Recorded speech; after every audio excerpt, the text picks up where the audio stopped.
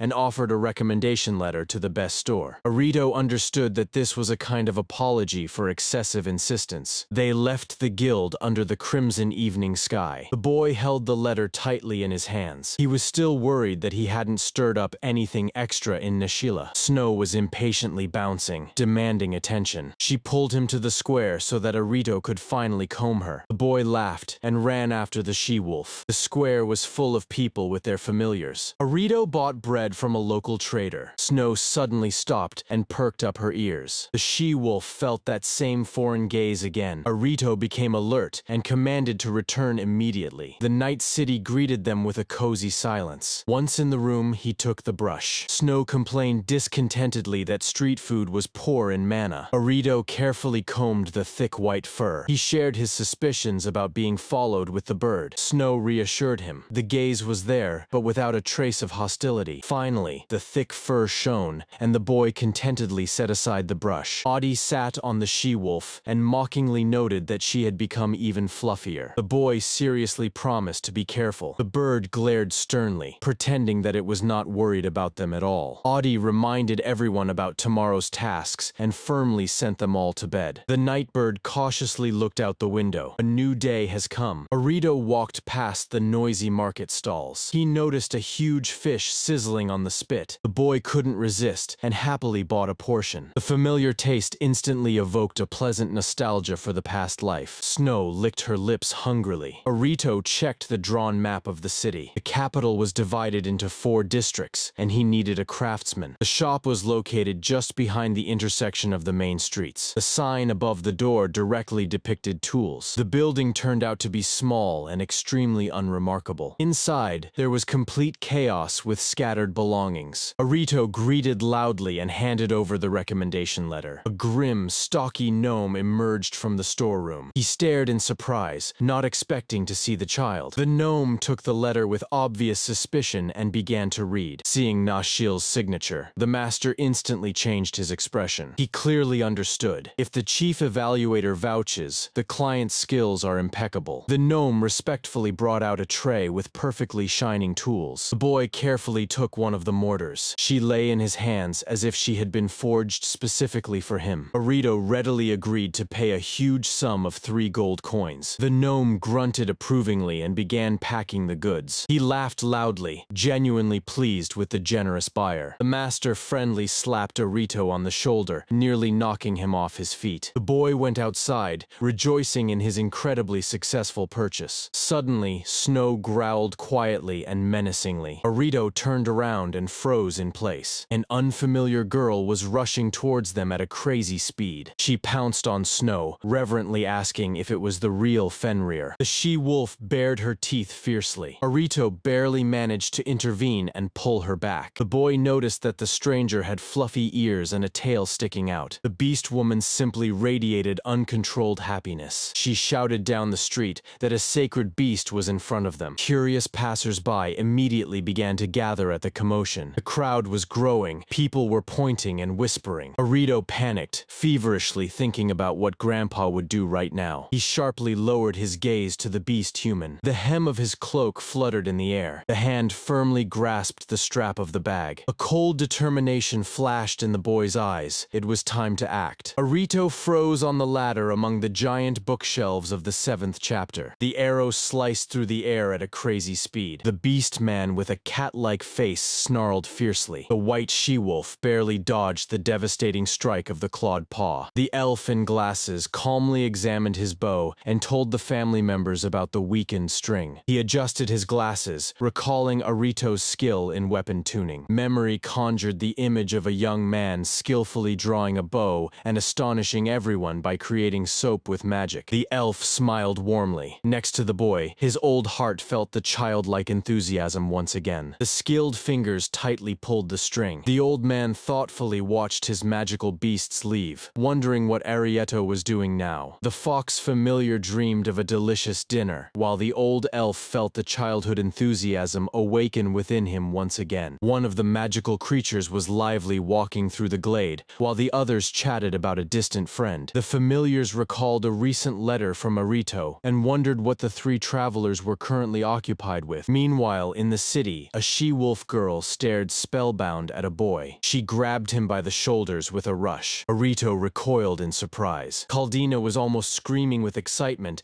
and demanded to hear about his amazing familiar. Snow instantly positioned herself between them and fiercely bared her teeth to defend her owner. A dead silence fell. Arito carefully took the girl by the wrist and asked her to step aside. They climbed to a deserted hill above the city. Caldina nervously glanced around. Arito made sure that no one would eavesdrop on them here. The girl nervously introduced herself and waited for explanations. She looked at Snow with reverent awe and confessed that she felt true greatness in her. Her cheeks flushed. She was sure that before her stood the goddess Fenrir herself. Arito turned pale. Snow squinted suspiciously, and the young man realized the catastrophic consequences of this discovery. In his imagination, a crowd of fanatical beastmen instantly swept them away in a wave of worship. He sighed with relief that he managed to take her away from prying ears. Caldina, on the other hand, begged to at least touch the goddess. Arito nervously clenched his cloak. He saw the absence of ill intentions, but the fanaticism of the whole city terrified him to death. The young man asked Caldina and Snow to listen to him carefully. He sat down next to the she-wolf. Arito explained that the rumors would attract unnecessary attention and deadly danger to their trading journey. He struck straight. Her simple curiosity could have cost Snow his life. The boy gently stroked the white fur and called it his dearest companion. The she-wolf responded to him with a gaze of deep devotion. Arito asked to keep their secret under 7 locks. He assured that Snow had already felt the absence of hostility, yet he still doubted whether the girl would really stop doing foolish things. He mentally prepared to flee the city right now if she refused. Caldina froze in realization of her mistake. Tears of bitter remorse welled up in her eyes. Snow approached herself and gently nudged her nose against her palm. Arito translated the permission of the she-wolf, and the girl with trembling hands gently touched her head. The girl cried tears of joy and gently embraced the majestic beast. Arito smiled warmly at the oaths of silence and beckoned the she-wolf to follow him. They moved further along the narrow streets. The young man's face turned gray. From now on, he had to be twice as careful. Snow curiously peered into his eyes. He suggested going to the weapon shop in the Eastern Craftsman District. In front of them stood a massive stone building with a sword sign. Inside, the walls were draped with heavy shields. Arito curiously examined the rack of bows. Snow obediently waited for her master by the entrance. The young man meticulously examined each blade. A burly blacksmith silently watched from behind the counter. The boy stood mesmerized in front of the giant swords. He peeked behind the counter with the massive knight's armor. The blacksmith smiled kindly at his enthusiasm. Arito ordered 10 quivers of arrows for training. He barely held in his hands a huge bundle of weapons. The boy realized that the equipment from the old elf was of much higher quality than ordinary items. Therefore, he decided to use simple arrows to conceal his true strength. Snow carefully watched as he hid the purchases. They went outside and planned the next stop. The road led them to an elegant shop of magical tools. Arito decisively pushed the carved door. He politely asked the refined seller Rune for permission to inspect the goods. On the display, there was a flask that generated water by itself. Nearby, a lamp glowed on a magical crystal. The young man's eyes lit up with curiosity. The seller noticed his gaze and suggested looking at the crystals themselves. The man praised the boy's insight. He explained that such crystals formed only in the bodies of very old monsters,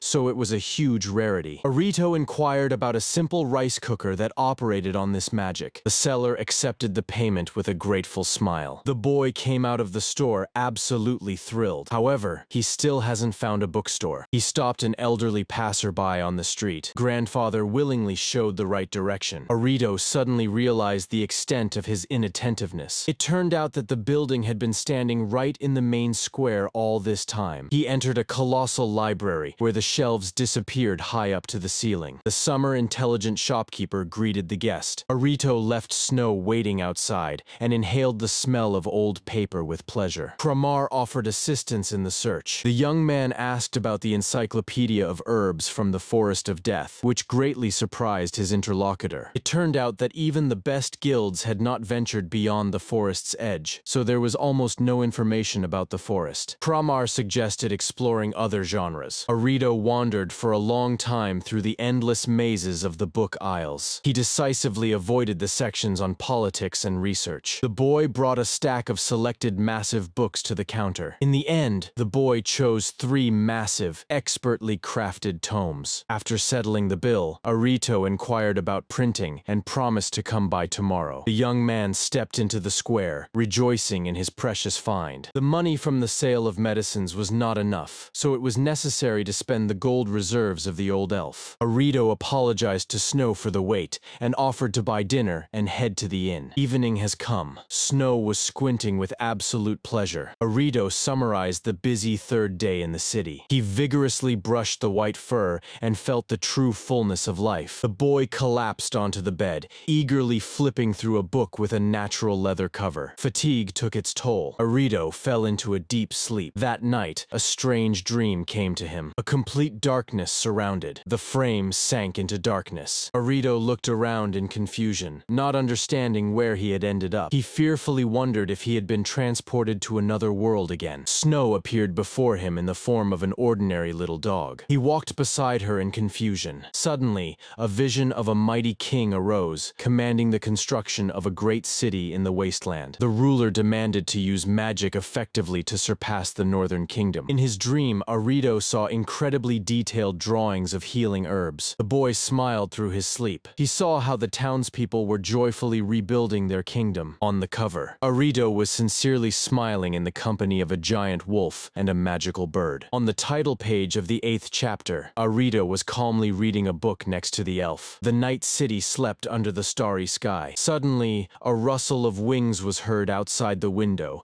and a large bird silently landed on the lantern. The guard suddenly raised his head. He asked his partner about the bird, but the latter waved it off, saying it was just a bat in the dark. The guard did not believe it, but remained silent. The morning sun illuminated the roof of the tavern. Arito was snuggled in the snow-white wolf fur, not wanting to get up at all. Their footsteps echoed loudly off the stone pavement. They approached a tall, bright building with massive arches. The old librarian behind the counter warmly wished them good morning. The boy took the book and immediately noticed the letters were printed. He recalled that the name of the inventor of printing was not mentioned in any history book. The old man placed a cup of hot tea in front of him. He explained that these white spots in history were left by the so-called fallen. Arito took a sip of tea, rejoicing in the access to so many rare books. The librarian advised visiting the capital's library. There, there, the collection was even richer. The boy placed a gold coin on the tray, confirming that he was heading there. He apologized for the long delay. The old man thanked warmly and asked to come again. Returning to the room, Arito was chewing bread and planning his departure for the day after tomorrow. The great bird inquired about his plans for tomorrow. The boy petted the wolf and decided to just stroll through the city, avoiding beastmen. He reassured the bird that he would just be careful with the wolf tribe and everything would be fine. The next day, the innkeeper wished them a nice walk under the cloudy sky. Arito admired the luxurious mansions of the elite neighborhood. Faces of the people who helped him get here surfaced in his memory. Local traders and craftsmen were also mentioned. Suddenly, a werewolf ran past them, and the boy involuntarily flinched. He decided not to take any risks and quickly returned back after the market. The wolf turned his head anxiously, noticing the owner's fear. Arito smiled softly, assuring that he had just imagined it. But from the shadows, an unknown figure was watching them closely. Bright sunlight was pouring down from the sky. The boy activated the cleansing magic right in the middle of the room. He clasped his hands, thanking the inn for shelter for these 6 days. The bird tilted its head in surprise, and Arito explained that it was just a habit from a past life. They agreed to exit through the opposite gate. The bird flew out the window for reconnaissance, warning about long queues. Arito returned the key while checking out of the tavern. At parting, the innkeepers sincerely asked them to take care of themselves. A crowd was bustling in the square near the city gate. In the basket, fresh loaves of bread with dried fruits gleamed appetizingly. The boy thanked the merchant after paying for his purchases. Arito was preparing provisions, planning to cover them with magic for preservation. He was snacking on dried fish, fully ready for the road. The wolf grinned joyfully, waiting for the moment to run free. Suddenly, the bird quietly warned, "Someone is watching them." Behind Arito loomed the shadow of a powerful man with a sword and a pointed-eared elf. The boy turned sharply. The tall warrior smiled warmly. Arito slightly bowed, trying not to attract attention. He lowered his eyes and awkwardly scratched the wolf behind the ear. A memory flashed. These are the same adventurers from the cafeteria. Before his eyes appeared the picture of that very dining room where he first met them. The boy convinced himself that it was just a coincidence. Although the warrior stood out greatly in the crowd, the adventurers stood calmly in line behind. The gate to the capital was visible quite close. The guard shouted loudly for the next one. Arito extended his trade guild and familiar registration cards. The guard took the signs and asked the boy to come closer. Arito explained that he is just a traveling merchant. The guard was surprised that he did not belong to the Conquest Guild. He noted that the young man knows how to stand up for himself, as he goes to the forest to gather herbs as an apprentice of an alchemist. And then he suddenly raised his eyes, recognizing the name. It turned out that the guard chief had already told him about the guy with 2 surnames, the same guy who helped avoid a fight in the cafeteria. The guard showered him with compliments, praising his restraint. The check ended quickly. The guard returned the cards. He joyfully waved goodbye, asking to definitely come back. Arito awkwardly looked away. The cart ahead rattled loudly over the stones. The boy remembered that a straight road to the capital begins beyond the gate. Suddenly, dirty children ran up to him, begging for alms. The guard immediately drove them away, shouting not to bother the traveler. The stalls for the walls strikingly differed from the city shops. Poverty reigned here. Someone roughly pushed the guy in the shoulder. The crowd became even denser, and people were arguing over the line. The wolf quietly howled, suggesting to run. Arito agreed, and the bird flew into the sky to scout the way. The boy decided to wait until the crowd dispersed a little. They walked calmly along the high stone wall. An endless landscape opened up ahead. Arito was happy about the space, planning to gather herbs in the forest. Joyful travelers were running around, enjoying freedom after the hustle and bustle. The road smoothly led to the green thicket. The bird suddenly warned, "Someone is approaching them." A loud call sounded behind. Arito flinched in fear. The burly warrior joyfully placed his heavy hand on her shoulder, causing the elf to flinch. The boy froze in surprise. The man cheerfully asked if he remembered them from the dining hall. The wolf calmly observed, feeling the absence of threat. Arito carefully slipped out from under the warrior's arm. The elf girl smiled softly. The warrior introduced himself as Garid. The elf reprimanded her partner for scaring the boy. Her eyes gazed intently at Arito. She noted that the boy was the only one who didn't stare at her. This great greatly intrigued her. The boy was taken aback, not knowing what to say. From behind Garid, the scout Nuru emerged. Arito shook his hand. A short girl in a hood with a stick appeared silently from the side. She sweetly introduced herself as Mia. The boy was surprised that she was the same height as him. The bird confirmed that these people were safe, but stayed nearby just in case. Arito silently thanked the familiar and pulled himself together. Noro joyfully pointed at the bird, guessing its nature. Suddenly, a girl rushed past them, excitedly shouting something about Fenrir. Garid and the elf girl Adi shielded the boy from the crowd. Arito suggested finding a quieter place to talk. Mia pointed to a convenient clearing nearby. It was spacious and safe there. The wind gently swayed the grass. The clearing was perfect for a rest. They sat on the stones, and Garid admitted that they had noticed him in line. Arito thought that they would immediately head to the capital. He asked why they decided to stop. Mia explained that it was the leader's idea. Garid stood up, enthusiastically recalling the boy's composure in the tavern. He was surprised that the child with 2 surnames did not make a fuss. The bird warned that it would wait on the tree, ready for battle. Adi scolded Garid for being overly emotional. Arito smiled, assuring that everything was fine. Adi apologized for her commander's curiosity. The wolf was peacefully sleeping on the grass. Mia agreed that the guy looks very reliable for his age. She watched his calmness with curiosity. Suddenly, Adi turned to him. A butterfly landed on a flower near the wolf's nose. The elf girl asked if it was the elves who made his bow. The wolf twitched its ear, sensing the rising dust. A light cloud of dust rose above the clearing. Garid suddenly sneezed loudly, apologizing for the dust raised. Adi waved it off, saying she was not worried at all about the onion. She admitted that she was more worried about Arito himself. The companions of the poem agreed that they too were worried about it. A questioning pause hung in the air for a moment. Ancient books were on the shelves. In memory, the elf Orst took a beautiful bow off the wall. The wolf howled hoarsely at the old master. Orst happily suggested preparing the meat using Arito's recipe. The wolf blinked in surprise. Adi noticed that the bow had become like a part of the boy himself. The flower swayed in the wind. Of course, the elf girl easily recognized elven work. She advised not to display such weapons in the city to avoid attracting the attention of connoisseurs. The conversation shifted to the boy's relatives. Nor praised their balance. The scout bird and the attacking wolf formed the perfect group. Garid was genuinely surprised that with such an arsenal, Arito only calls himself an alchemist's apprentice. The boy replied that he was just looking for herbs in the forest and would soon turn off the main road. Nor's eyes suddenly widened in surprise. The adventurers suggested going together, as they were also gathering herbs. Garid joyfully slapped Arito on the back again, urging him to move. The wolf grumpily asked whether he should bite off this big guy's hand. The boy silently asked to wait and see what would happen next. A bird on the tree watched their departure with interest. Noro waved his hand, inviting Arito to follow them. Garid once again introduced his group with a broad smile. The elite squad Emerald Sword. They delved into the shady forest. Mia and Nor were walking ahead, looking back friendly. Arito tightened the strap of the bag, somewhat puzzled by this turn of events. The grass softly rustled under their feet. Adi warmly extended her hand to the boy. The adventurers confidently walked along the forest path. Arito followed behind, while the wolf loyally stayed close, ready for new adventures. On the cover, Arito sits next to a giant white wolf Snow and a blue bird Adiro. The boy peacefully sleeps in the embrace of his winged familiar. The white bird is swiftly flying to the forest cabin. The beast man whale suddenly raises its head. He calls the elf Orst, informing him about the letter. The old man reads the message. Arito has bought spices again and is experimenting with flavors. The wolf's familiars listen in surprise as the grandfather recounts the adventures of the little one with the beast human. Orst smiles proudly. The boy is growing faster than he expected. Orst is smiling contentedly. Arito settled everything peacefully without any fight. Somewhere far away, a majestic city rises. The wolves remember at first Ari's expulsion from the forest shocked them,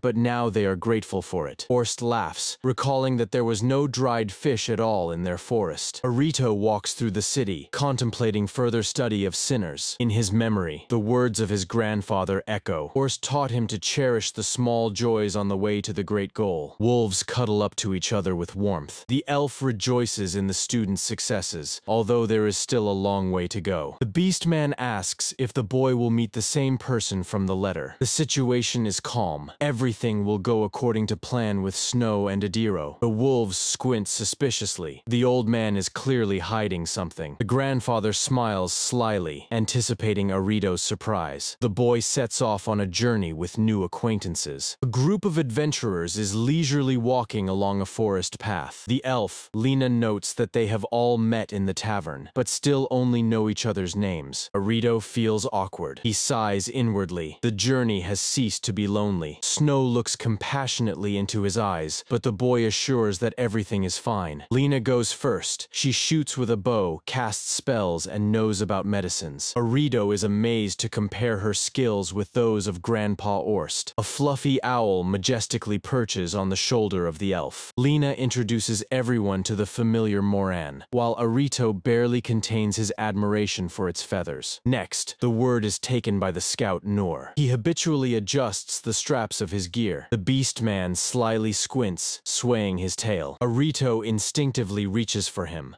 but Nuru sharply intercepts his hand. Mia quietly warns, beast people cannot stand the touch of strangers. The scout turns away in confusion. Suddenly, someone's hand reaches out towards Arito's head. Mia approaches closer and starts to stroke his hair. She smiles and calls him sweet, while the boy blinks in confusion. Joravan Garrido laughs loudly at her sudden tenderness. The girl only remains mysteriously silent. She presents herself as the battle mage of their group. Arito shyly repeats his name. He admits that he is training to be a healer, but he grew up with an elf and doesn't even know his own race. Snow is poking its nose into the ground. Arito skillfully extracts the healing root. Mia watches his precise movements with fascination. The whole group is impressed by his subtle control of magic during the harvest. The boy blushes from the praise. Suddenly, Snow tenses up as Adiro flies over them with a shout. Someone is quickly approaching through the thicket. Adiro warns of danger. A heavy rumble echoes from the bushes. An enraged magical boar bursts onto the path. Garrido laughs joyfully. A huge sword whistles as it comes out of its sheath. Zdorovan rushes towards the beast,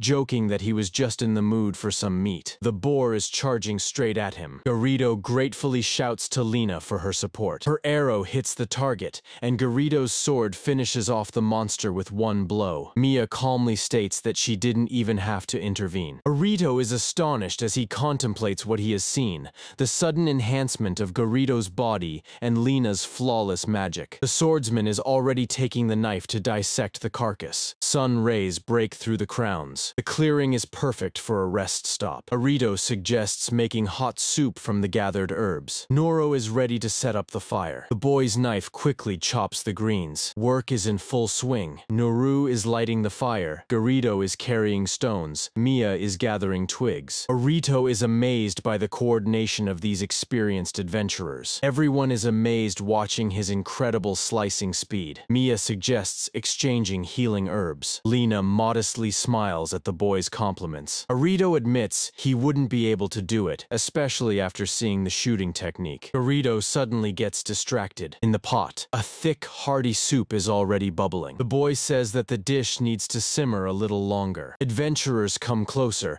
unable to resist the luxurious scent. Garrido offers fresh meat skewers. Noro takes out bread, offering it in exchange for soup. Arito accepts the baked goods with a smile. The hot stew is generously poured into bowls. The team eagerly gathers around the campfire. The boy puts his hands together in gratitude for the food. Snow and Adiro are already happily devouring their portions. Noro and Mia are tasting their first spoonfuls. Lena carefully brings the soup to her lips. Her eyes widen. The girls unanimously rave about the incredible taste. Garrido is shouting, demanding a refill, while Noro blissfully squints from the magic of the herbs. Everyone sincerely thanks the young chef. A calm sky promises good weather. Empty bowls eloquently testify to the success of the meal. Arito and Lena are washing the dishes together. The boy unexpectedly asks about their meeting in the city of Iran. Lena nods. They really saw him in the tavern, and the guards were also watching the lonely young man. She recalls how tense he was back then. Arito wonders how the grandfather could let such a small child go alone. Arito feels awkward, while Mia notices that he sometimes seems too mature. Noro intervenes, stopping the awkward questioning. The boy explains the grandfather just wanted him to see the world. Mia smiles and suggests that the influence of the guardian has made him so serious. Snow and Adiro exchange meaningful glances. The magician sighs dreamily. She wouldn't refuse such a son. Arito is impressed by her insight. He recalls that his body has not grown since he entered this world. Will he ever be able to find the solution? Lena is genuinely happy about their meeting. Birds soar into the high forest sky. The group continues along the path. Noro is interested in the young man's plans. Arito admits that he knows almost nothing about the Guild of Tamers. Mia gently offers to tell him more. She explains, the guild takes on tasks that are beyond the capabilities of ordinary people. The boy is listening attentively. She adds that for beginners, even that boar would be a deadly threat. Arito nervously smiles, recalling his first battle with the giant snake. Mia slyly squints, recalling how someone then rushed headlong into the forest. The young man shudders. Garrido and Lena blush, begging not to mention that disgrace. Noro laughs ironically. The scout admits even now he would be afraid to go there alone. The forest trembles from Lena's furious screams. Garrido guiltily embraces Arito,